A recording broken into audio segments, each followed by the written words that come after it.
একটা সংসারে যদি একজন মুরুব্বি না থাকে তাহলে কিন্তু সেই সংসারটা বলতে গেলে অনেকটাই অচল হয়ে যায়। আমি জানি না আমার কথার সাথে আপনারা কতটা মিল থাকবে বা অমিল থাকবে। তো আসসালামু আলাইকুম, সবাই কেমন আছেন? তো আজকে ভাবলাম আজকে আমি আমার একটা ডেইলি রুটিন আপনাদের সাথে শেয়ার করি। তো তাই ভাবলাম যে শেয়ার করতে করতে আমার কি এক্সপিরিয়েন্স হচ্ছে আমার সংসার জীবনে সেটা আমি আপনাদেরকে আজকে বলি।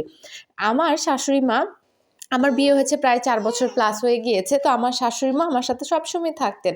তো আমি যখন জব করতাম, তো বিয়ের পরে আমি প্রায় ২.৫ বছরের মতো জব করেছি। তো আমি যখন জব করতাম তখন কিন্তু আমি সংসারের এত কাজ করতাম না। টুকিটাকি যতটুকু সম্ভব ততটুকুই করতাম। তো তখন আমি এতটা ফিল করিনি যে একটা শাশুড়ি মা না থাকলে কি হতে পারে বা একজন গার্ডিয়ান মাথার উপরে না থাকলে কতটা সমস্যা হতে পারে। আমি জানি না, আমার ব্যক্তিগতভাবে শ্বশুর-শাশুড়ি দুজনেই কিন্তু অনেক বেশি ইম্পর্ট্যান্ট একটা সংসারের জন্য। এটা আমার কাছে মনে হয় যে একটা সংসারে আসলে একজন মুরব্বি দরকার আছে। শাশুড়ি থাকলে, যেমন শাশুড়ি মা, উনি কিন্তু মানে আমার প্রতিটা কাজেই উনি হেল্প করেন। আমি কিন্তু বিয়ের পরে ২.৫ বছরের মতো জব করেছি। তখন কিন্তু উনি আমাকে প্রতিটা সাপোর্টই উনি করতেন। তো এখন কিন্তু উনি যেহেতু আমার ননদকে নিয়ে ব্যস্ত থাকেন, সেই ক্ষেত্রে কিন্তু আমাকে আমার সংসারের অর্ধেক কাজ করতে হয়। মানে আমার শাশুড়ি মার সংসার, আমার সংসার দুইজনেরই। এখন পর্যন্ত কিন্তু আমি আমার শাশুড়ি মাকেই সংসার বলি, কারণ ওনার হাতে সব কিছুই হয়। তো তার ভিতরে কিন্তু আমি সকালের নাস্তাগুলোর জন্য আপনার সবজি কেটে নিচ্ছি। আর আমি কিন্তু সবগুলো সবজি একদিনের একবারে কেটে ফেলতেছি, এটা কিন্তু পরের দিনের সবজির জন্য।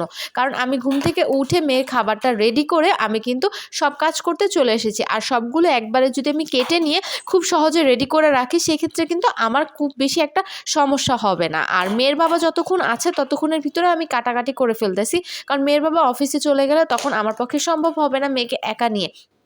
তার উপরে আজকে বাসায় লোডশেডিং। আজকে কেন লোডশেডিং হয়েছে আমাদের বাড়িওয়ালা আমাদেরকে জানায়নি। সেই সকাল ৮টা থেকে শুরু করে এখন পর্যন্ত কোনো কারেন্টই আমাদের বাসায় নেই। তার ভিতরে মেয়েকে তো অন্যভাবে ডাইভার্ট করাও যাচ্ছে না। তো মেয়েও আসতেছে যাচ্ছে, মেয়ের বাবার কাছেও ডিস্টার্ব করছে। এর ভিতরে আমি টুকিটাকি কিন্তু সবগুলো কাটাকাটি শেষ করে ফেললাম। তো আমি কিন্তু মা থাকতে, আমার বাবা মানে হাজব্যান্ড থাকতে থাকতে আমি কিন্তু সব রেডি করে দিয়ে দেন কিন্তু আমি শাওয়ারে চলে যাব। আর মরিচগুলো কেন আমি এমন করছি, আমাদের বাসায় কিন্তু মরিচের বিচিটা কেউ খায় না। এটা কিন্তু আমার শাশুড়ি মা আমাকে দেখিয়েছে, এইভাবে করে মরিচ কাটলে খুব ভিতর থেকে মরিচের বিচিগুলো চলে যায়। আর মরিচের বিচিটা খাওয়া লাগে না। মরিচের বিচি খেলে বলে কোন ধরনের প্রবলেম হয়, আমার শাশুড়ি মা সেটা বলতে পারবেন। কোনো একটা প্রবলেম হয়। তো আমাদের বাসায় মরিচের বিচিটা কেউ খায় না, আর খুব ঝালটাও বেশি খায় না। তো আমার জন্য ভালো হয়েছে আমার শাশুড়ি মা পেঁয়াজগুলো কেটে রেখে দিয়েছিলেন। তো আমি লাউতে একটু চিংড়ি মাছ দিয়ে দিয়েছি লাউতে রান্না করার জন্য। তো সবগুলো কিন্তু আমি একবারে ক্লিন করে ধুয়ে তারপরে আমি মেয়ের বাবা থাকতে থাকতে শাওয়ার করে নিব, মেয়ের কাপড়গুলো ধুয়ে নিব, না হলে কিন্তু সম্ভব হবে না। মুরব্বিরা থাকলে, যেমন আমার শাশুড়ি মা যদি থাকেন, আমার শাশুড়ি মা বাবুকে ধরলে আমি কিন্তু অনেকগুলো কাজ করতে পারি। তো যাই হোক, এখন যেহেতু সম্ভব হয়নি, তো আমাকে কিন্তু আমার সংসারে এভাবে করেই কাজ করতে হচ্ছে।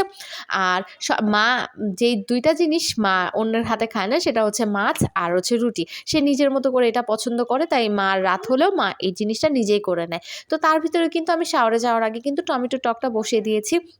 তো আমি শাওয়ার থেকে আসার পরে কিন্তু টমেটো টকটা অলমোস্ট হয়ে গিয়েছে। আর তো টমেটো টকের রেসিপিটা যদি আপনারা জানতে চান, অবশ্যই আমাকে কমেন্ট বক্সে কমেন্ট করবেন। আর এটা কিন্তু বরিশালের একটা বিখ্যাত রেসিপি। এটা কিন্তু খেতে খুবই মজাদার। আমি কিন্তু আমার গ্রামের বাড়ি বগুড়া। আমি কিন্তু কখনো এটা খাইনি, বিয়ের পরে এটা খেয়েছি। মজার ব্যাপার হচ্ছে, আমি কিন্তু বিয়ের আগে বগুড়া বলতে কি আমার মা ঢাকাতেই থাকে। তার হাতের রান্না কিন্তু আমি শিখিনি, যে বিয়ের পরে শিখবো, শাশুড়িকে একবার খাওয়াবো। তো যাই হোক, তো টক কিন্তু হয়ে গিয়েছে। টকের রেসিপিটা জানতে চাইলে অবশ্যই আমাকে জানাবেন। আর আমি এই যে মেয়েকে সাথে রেখে টুকিটাকি করে এভাবে করে কাজ করছে, আমার দিন এভাবেই যাচ্ছে। এর ভিতরে কিন্তু আমি অনেকগুলোই কাজ করে ফেলেছি রান্না বসিয়ে দিয়ে। আর গ্যাসের যে অবস্থা ঢাকা শহরে, গ্যাস কিন্তু খুবই কম, তাই আমি এক চুলায় একটা একটা করে রান্না বসিয়ে দিচ্ছি। মেয়ের বাবা থাকতে থাকতে যতটুকু আমার সম্ভব ততটুকু। এর ভিতরে মেয়ের বাবা চলে গিয়েছে, আমার ডাল রান্নাটা হওয়ার পরেই কিন্তু বাবা চলে গিয়েছে। তারপরে কিন্তু আমি একটা একটা করে বাকি ওকে ডাইভার্ট করে ওকে নিয়ে আমি সবগুলো কাজ করেছি। আর এই যে ভাজিটাও কিন্তু রেডি হয়ে গিয়েছে।